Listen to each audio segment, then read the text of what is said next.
এখানে চলছে চানা খাওয়া, এখানে চলছে এটা কি গো জীবন ঠান্ডা, আর সেখানে দেখছে কার বউ কোথায় চলে যাচ্ছে।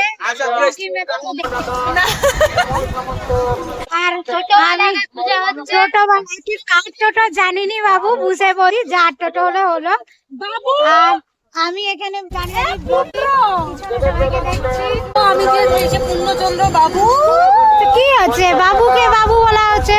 এতগুলা মেয়ের মাঝে একটাই বালক এসেছে, দিদু আমাকে একটু হলিক্স দাও না, সেটা খাবো। সেটা হলো বাবু।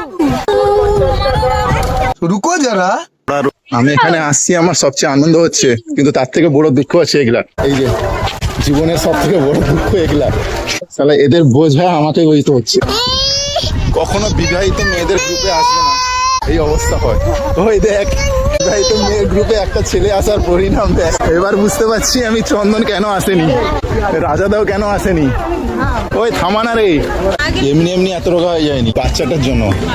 ওর যে কি জ্বালা সেটা একে দেখে আগে বুঝা আমি অনেক মোটা ছিলি, আগে আমার মতো ছিল, বিয়ের পর এরকম হয়ে গেছে।